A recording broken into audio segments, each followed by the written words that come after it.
Hey guys, and welcome back to another episode of Should You Buy It, where all we do is talk a little bit about the game and tell you whether or not we think it's worth the cost. I think it's this way. Oh no! Ah! Ah!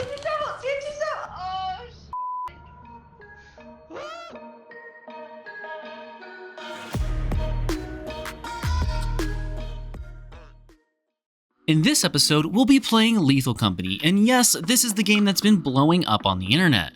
It's a first-person horror survival game that will create some of the most hilarious moments for you and your friends while you try to work to meet quotas before time runs out. Now, before we get started, the first question that we always cover in these videos is what stage of development is the game in?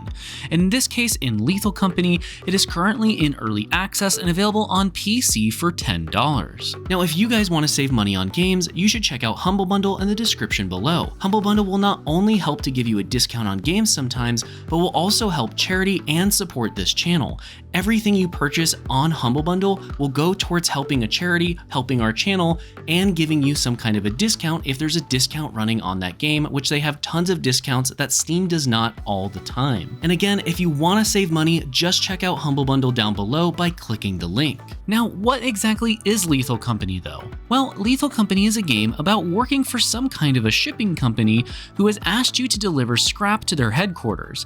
The catch is that all of the scrap is located on planets filled with dangerous monsters.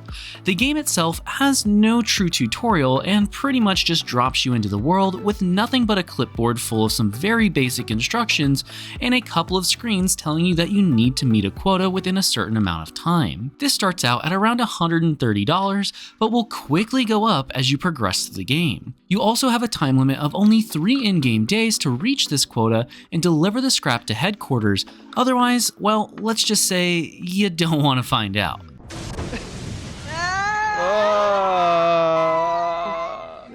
Now, on board your ship, there will be a computer terminal, and once you access it, you'll be able to land on a planet where you'll have about 10 to 20 real-life minutes to gather up all the scrap that you can inside a dangerous bunker. The catch is that you won't know what is exactly going to be inside each bunker, as they're all procedurally generated with some basic boundaries depending on the planet you're on. This means that both the layout and monsters spawning inside will be a little bit different every time you play. Each of those monsters can be dealt with in specific ways though, so that you can stay alive. Some examples of monsters you might meet early on in the game would be a large slime that will slowly move towards you until it kills you by touching you, a small mantis-looking bug that tries to hoard loot and keep it away from you, or even the dreaded land shark who accelerates extremely quickly but turns very slow, giving you a chance to get away. Now, it's really important to note here that these are by no means all of the creatures in the game, and I don't really want to tell you all of them, as finding them for yourselves and getting to experience them and figure out how to deal with them is a huge part of the fun, so I'll let you figure all that out on your own. As far as tools go, you'll have a fairly wide selection of survival gear that you can buy with your hard-earned cash to help you survive. Some examples would be the shovel, a flashlight, a walkie-talkie, or my personal favorite, the jetpack.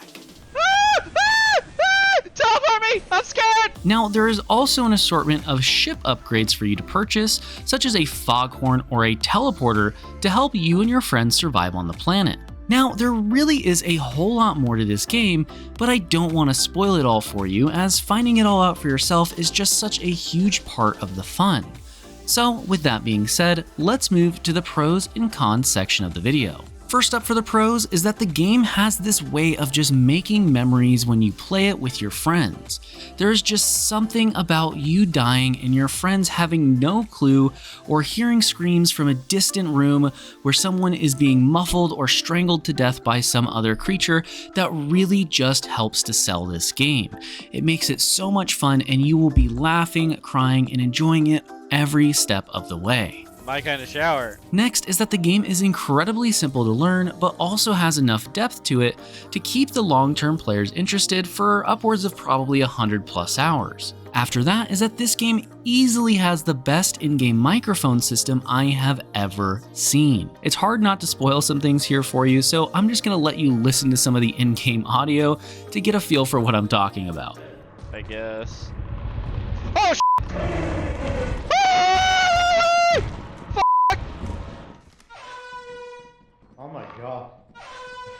scared me, bro. You're gonna track the monsters. Romantic dinner in the shower? I don't see why you're running around like. Oh shit! Shit! I'm dead. And finally is that the game just provides you with a massive range of emotions.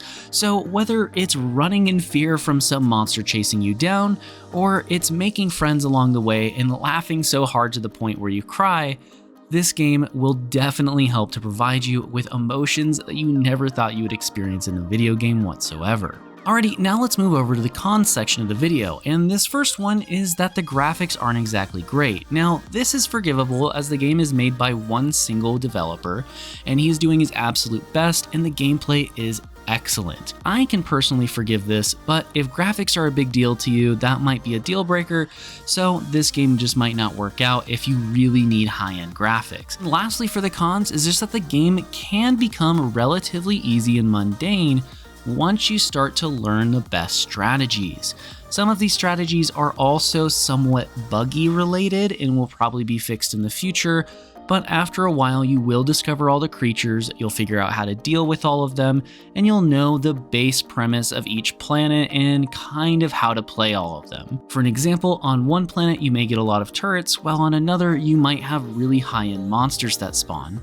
Either way, it will eventually get repetitive, but the journey to get to that point is still probably going to be a great one. So now it's time for the rating for the game, and when we rate games, we want to get 1 hour of enjoyment out of every $1 that the game costs. So for this game in particular, in Lethal Company, we would want to get roughly 10 hours of enjoyment out of the $10 cost for the game. And after playing this game for well over 24 hours, we give it